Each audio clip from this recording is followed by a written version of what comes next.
Hi everybody, this is your resident Gemini, Maria Rieger here with another astrology video. Positive parenting with astrology video. Before we get into it, please hit like on this video and subscribe to my channel for more free positive parenting with astrology content. I am also working on a kind of a more general parenting book based on some astrological principles that will be out in the next couple months, so very excited about that, so stay tuned to the channel for more information about that. Today we're going to do something a little different. We're going to talk about a book recommendation I have that really doesn't have to do with astrology, although it is consistent with some astrological principles we're going to talk about. So as I've explained in another video, the astrology and reading your birth chart, your child's birth chart, the way I see it, it's one more kind of tool in your self-help arsenal. It's certainly not the only thing that you can use to improve your parent-child relationship and work on your own self-improvement. It's one of many things. So I like to share a lot of books that I read, both parenting books and non-parenting books that I have found to be very helpful for me and hopefully for you on your parenting journey. So we're going to talk about one of those books today, and specifically one of the recommendations in the book. Now on my blog, I talk a little bit more in detail about this book. So it's called Never Split the Difference by Chris Voss. He is a former FBI hostage negotiator, and the book is full of tips on how to negotiate to get a mutually beneficial result. Okay? So you may think, what does this have to do with my parenting? Well, we're going to talk about that. So a lot of these tips in the book you can apply directly to your parenting. So we're going to talk about one of those tips today, which, as you can see from the title of this video, has to do with why it is a good idea to let your child say no to you and why that makes for an overall stronger parent-child relationship and more peaceful household. Okay, let's get into it. So, in my book on Gemini children, I talk about this because Gemini children are natural negotiators, which is one of the reasons that I was led to this book by Chris Voss on negotiation.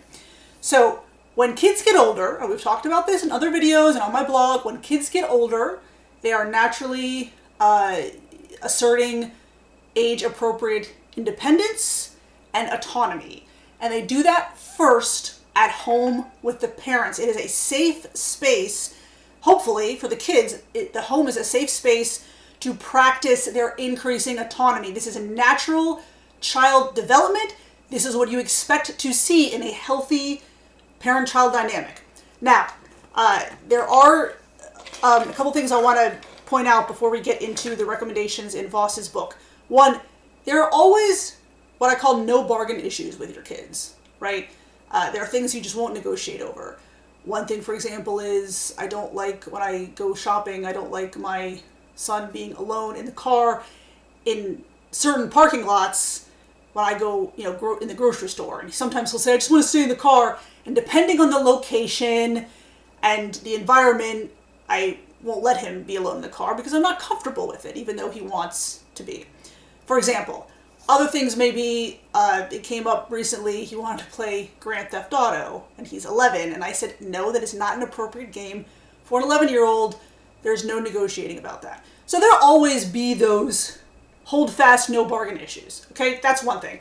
The other thing is, I do not ever condone your kids disrespecting you. Your kids should always address you in a civil and respectful manner. And I tell my son this all the time.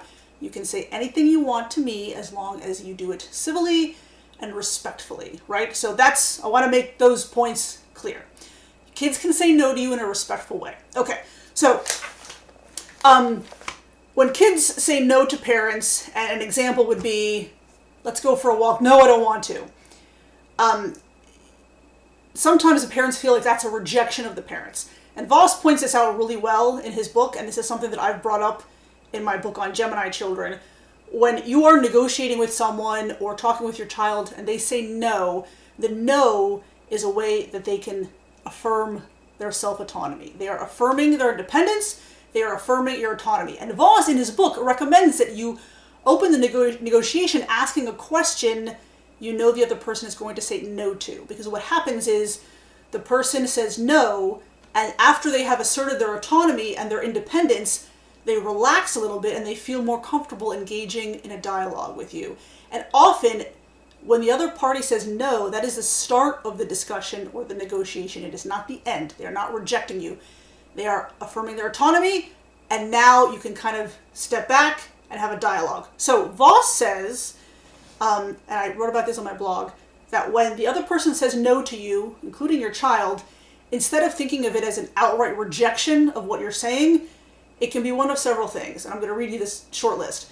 It could be the child saying, I'm not yet ready to agree to this.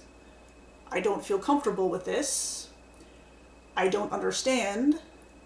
I don't think I can afford it. May not be as appropriate for a child, but there's some other reason why I don't want to do it. It doesn't have to do with the parents. It's some other reason you have to kind of get to. It could mean I want something else. It could mean I'm not ready to do it now in this moment. It could mean I need more information. It could mean I want to talk about this with someone else before I make a decision.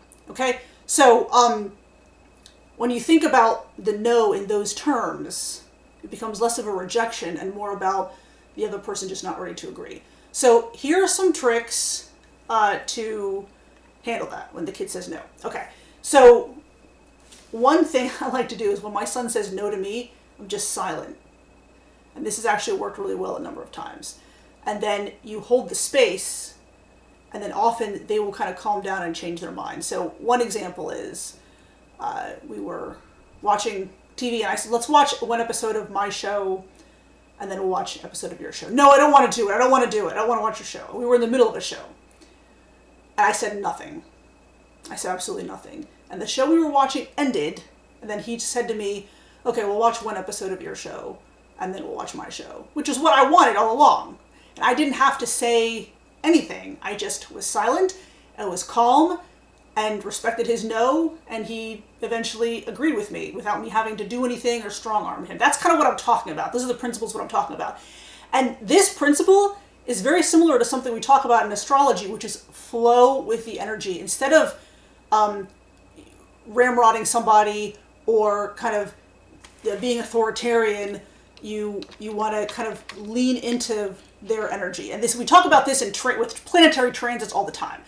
When you have a very strong or intense planetary or uncomfortable planetary transit and you actively resist, it just makes it harder for you in the long term. You lean into it, you accept what's happening, and you find a way to deal with it. You flow with the energy. And you see this phenomenon in martial arts. A long time ago, another lifetime, I used to practice Aikido, and this was a principle we talked about all the time.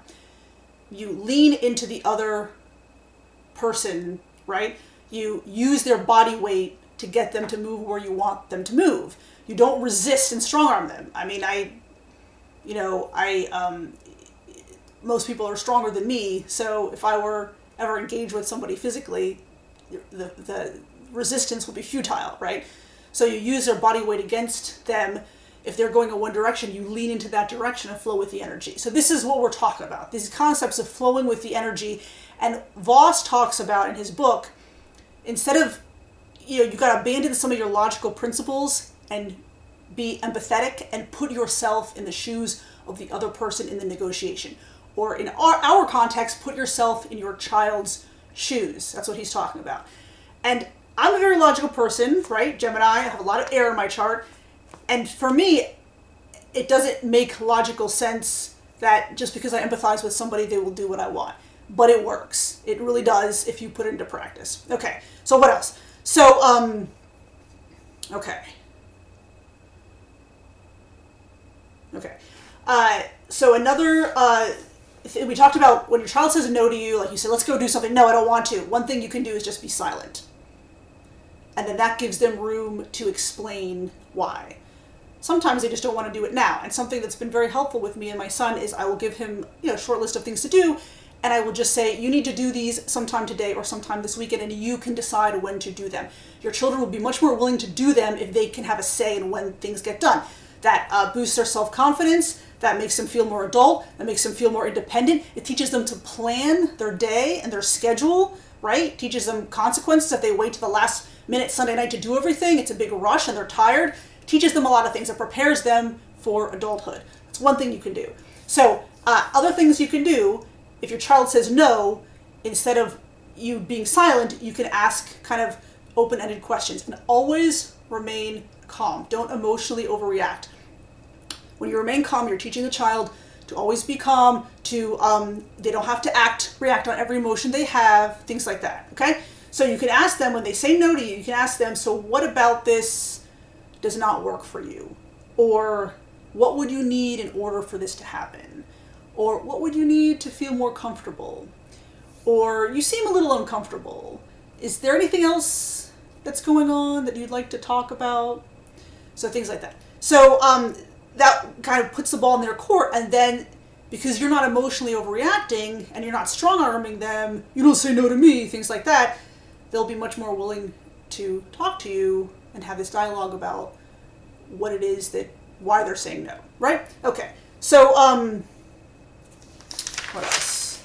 And talking about the empathy part, if you can kind of reach back into your childhood and think about times when your parents wanted you to do things and you didn't want to do them, that's what's happening with your children too. So think about that. If they're all comfortable and it's cold outside and they're watching TV and you say, I want you to take the trash out now, it has to be now, they're kind of tired and they may not want to do it right now. That's kind of a logical thing, right?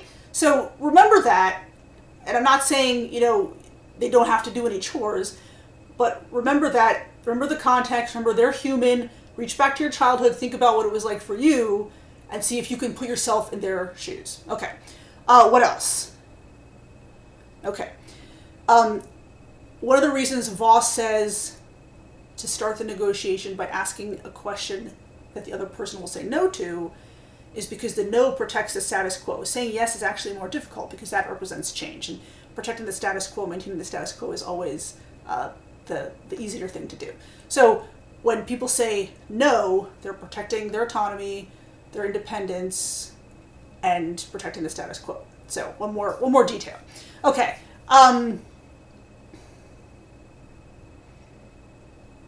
Okay, we talked about that. Always remain calm, open the dialogue. One thing that I've thought a lot about, and I've mentioned in my books, is, and this is going back to when the children start asserting their independence at home in a safe space with the parents, if a child cannot say no to his parents, their parents, who can they say no to, right?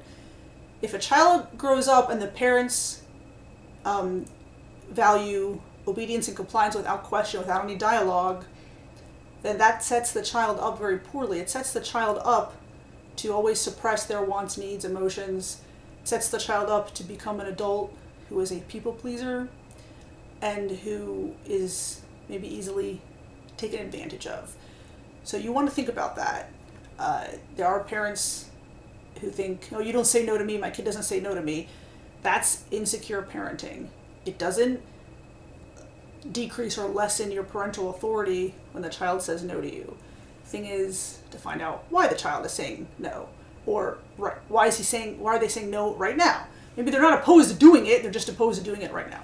Okay, but remember that if the child cannot say no to their parents, the parents are the last bastion to protect the child against the outside world.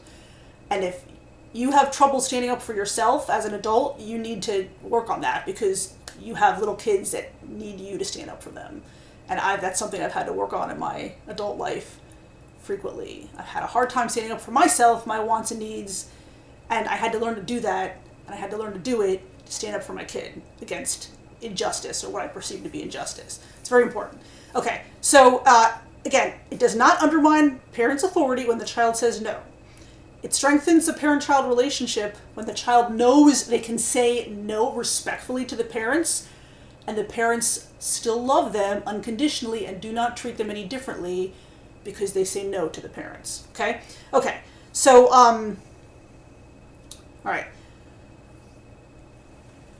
Okay, the last main point, and Voss goes over this in his book, this is not about manipulating the other party into getting what you want. This is about empathizing with the other person, in this case your child, putting yourself in their shoes, and reaching a mutually beneficial conclusion. or outcome. And I'll give you another example that I mentioned in my book on Gemini children. So my son has a Gemini moon, and I'm a Gemini sun, so we do understand a lot of each other's energies.